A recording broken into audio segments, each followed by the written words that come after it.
Hey there, welcome back to my channel. My name is Allison, and today I'm going to share with you all my five-star reads for the year of 2025. So this year I am on a big reading journey to break my scrolling habit.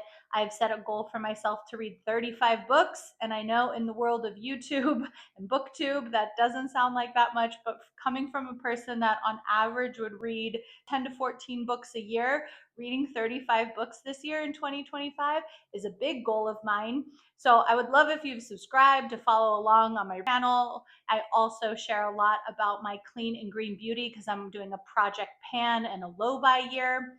But without further ado, this year, a little over halfway through the year, I have many five-star books. I feel very lucky. I've been loving the books that I've been reading, really helping me break my scrolling time. I have a full-time job where I'm on screens all day.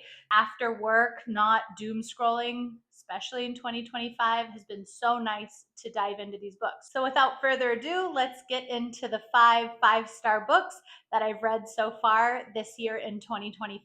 The first book I want to share with you all was a true shock and surprise, a book I was absolutely not expecting to be a five-star read, and that is The Girl Who Drank the Moon by Kelly Barnhill. This is a YA fantasy book that was recommended to me by a friend, and it was so good. I'm not typically a YA reader. I don't actually know if I've actually ever read a YA book, especially in my adulthood, but this one I loved. I loved her world building that she did. There's a witch in the woods, there's free cities and not free cities, and in 2025, with all of the state of the world, there are so many good parallels and fantastic lessons to learn in this book. This book was so much fun to listen to.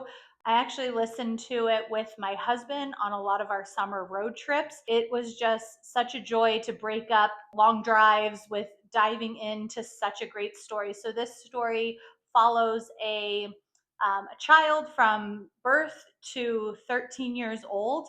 In this story, there are dragons, witches, there's a bog creature that is absolutely fantastic. If you read this book, listen to the lessons that that bog creature has to share. Like, they were truly mind blowing. I felt like he was some Zen Buddhist master, imparting wisdom on me. This book just really surprised me. And the premise of the book is the not free cities sacrifice a child once a year to the woods. But the witch in the woods, Zan, doesn't understand why once a year there is a newborn baby left in the woods. And she's like, this is so crazy. So she takes the newborn baby because they have a long journey to get to the free cities. So she feeds them magic of stars, and they turn into what they call star children, because Zan often goes to the free cities to help these people with all kinds of ailments.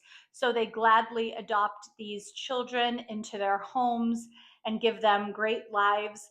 But Luna, our main character, Zan actually raises her as her own because she can tell that she has magical powers. There is just this winding story of how Zan and Luna are, this very elder crone witch that's getting ready to end her 500 plus year life journey, and Luna being at the very, very beginning, in that 0 to 13 years. It's just shocking. It's shockingly deep, and I think you would love it. And so I highly recommend you put it on your reading list if you like fantasy books. I can't recommend The Girl Who Drank the Moon enough. My next five-star read of this year was The Midnight Library by Matt Haig.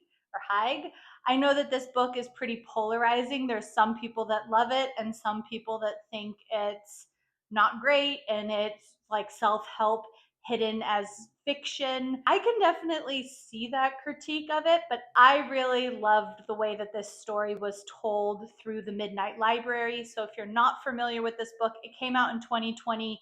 I started hearing a lot about it at the end of last year. That might be because I was digging into more and more reading, so hearing more people talk about it. The premise is Nora is our main character, and she is living in a town outside of London, and nothing is going right in her life, and she is battling depression and has for years. She is ready to take her life. When she does do this, to go to sleep forever, she actually wakes up in a liminal space between life and death called the Midnight Library. In this space is where she has the ability to read through her book of regrets.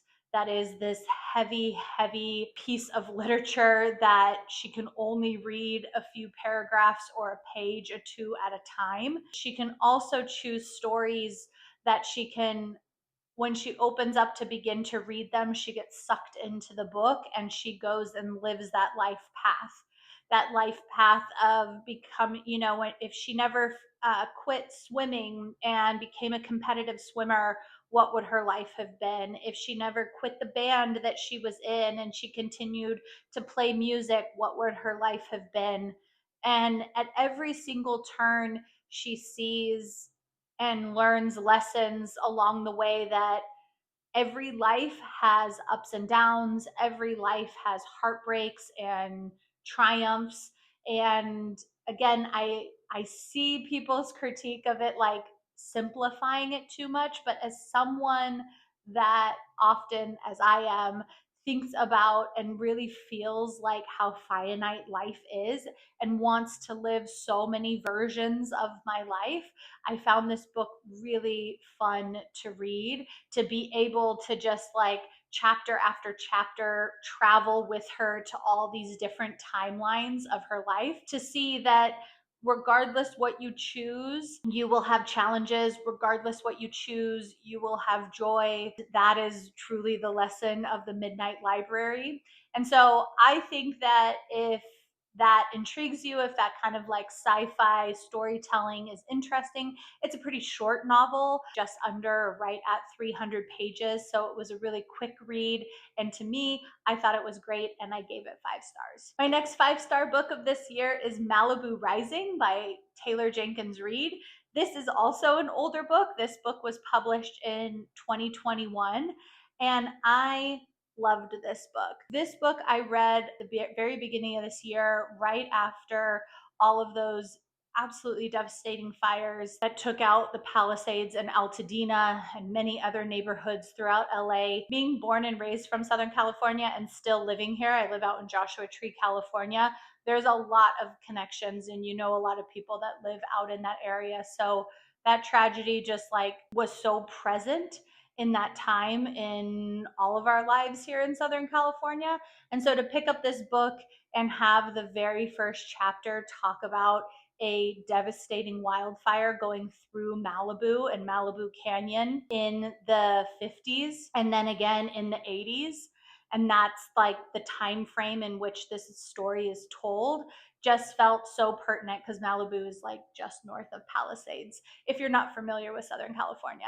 I have loved Taylor Jenkins Reid for years. I've read many of her books, and this one I loved and gave it 5 stars. Now, this book is about a family, 4 children, and the book mainly focuses on the 4 siblings. We have flashbacks into their parents' lives when they first met in the 50s and 60s and building their family.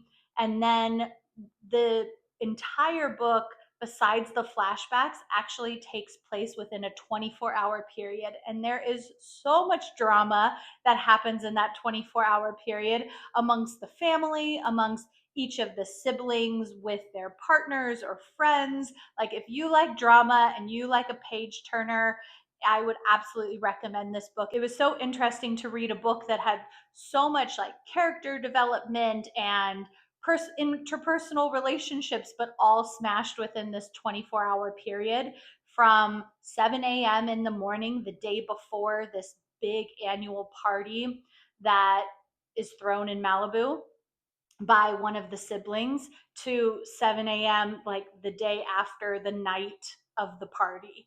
And that is where our story takes place, again, with flashbacks to these siblings' childhood, flashbacks to their parents, when they were dating and falling in love when they were teenagers and in their early 20s.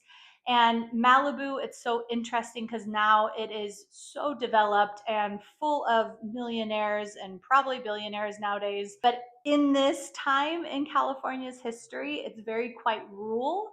And it's so interesting to think about this place not that long ago in history, but decades ago, just being so vastly different with like dirt roads, completely underdeveloped, like just a few diners, lots of suburban homes, but not all this, like, it was not the place for like the wealthy yet that it has turned into now.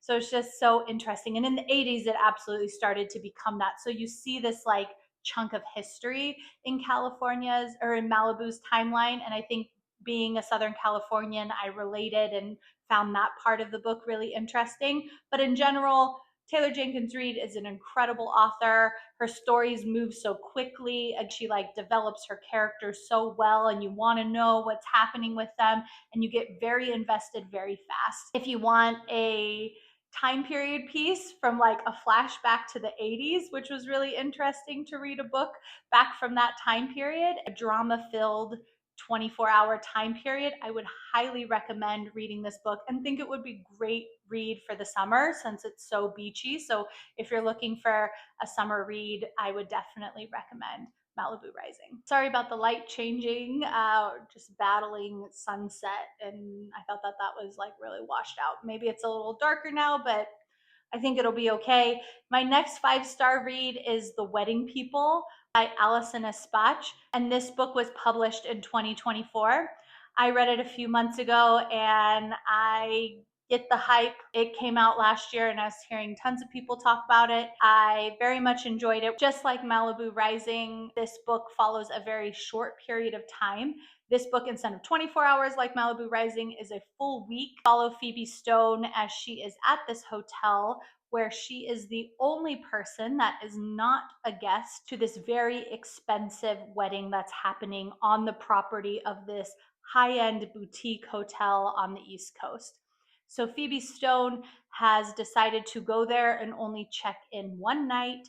And at that night, she has plans to end her life. Clearly, because the book happens throughout the whole week, that does not happen. She crosses paths with that very first day with the bride. The bride is very put out that there is someone on the property at this very quaint boutique hotel that is not in her wedding because she was under the impression and had requested that she rent out the entire property.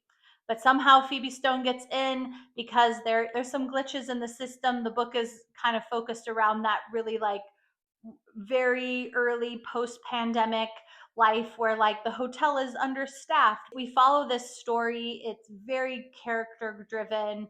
We learn a lot about her. There's flashbacks into her life, into her childhood, of where her depression comes from.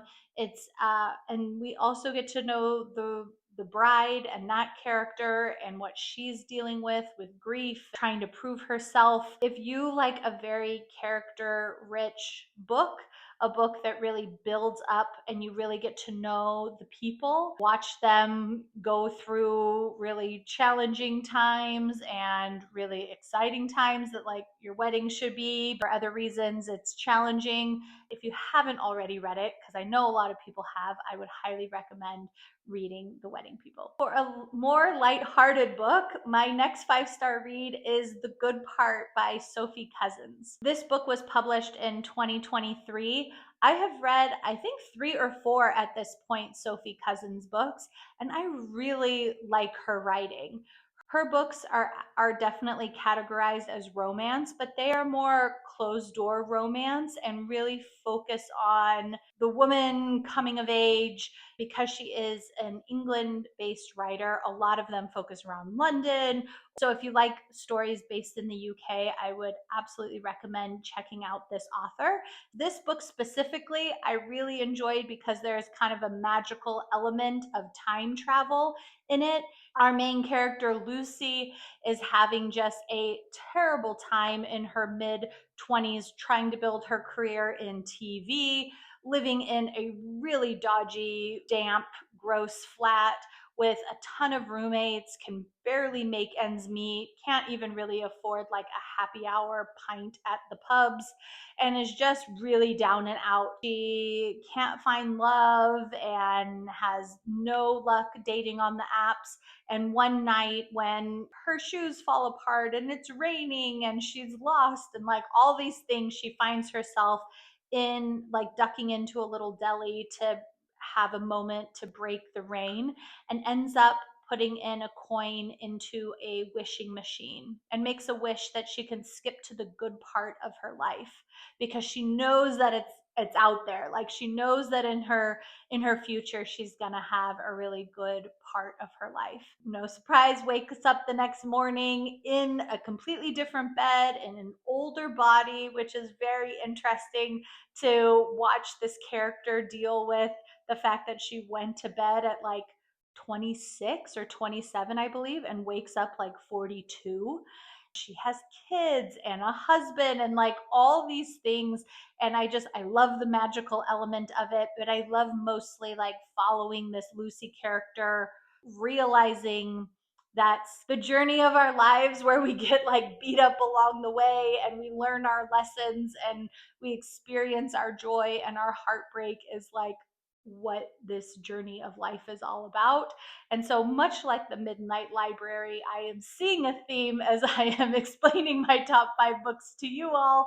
It really focuses around that, around the fact that you do not want to rush your one and only precious life. We follow her through the story. I'm not going to give away any of the endings or anything like that, but I highly recommend, if like time travel, a little bit like whimsical, closed door romance based in the UK is interesting to you, I think you should definitely give Sophie Cousens and The Good Part specifically a read. All right, you all. So those are my 5 5-star books at this point, just a bit over halfway through the year. I would love to know if you've read any of these books and what you rated them in the comments down below, or if you have a 5-star book that you've read that you think that I would enjoy. I would love some book recommendations in the comments. I would love for you to subscribe and follow along my reading journey. I'm on a low-buy journey this year. I'm doing Project Pan with a lot of my clean green beauty products. I love to talk about living an intentional life, slowing down, breaking our scrolling habits, and reading more. So, if any of those topics interest you, again, I would love for you to subscribe. And if you'd like to keep watching some book content, I will link you here to my most recent month reading wrap up, that so you can check that out and keep watching some more and get some more book recommendations. And I will see you guys in my next video. Bye, everyone.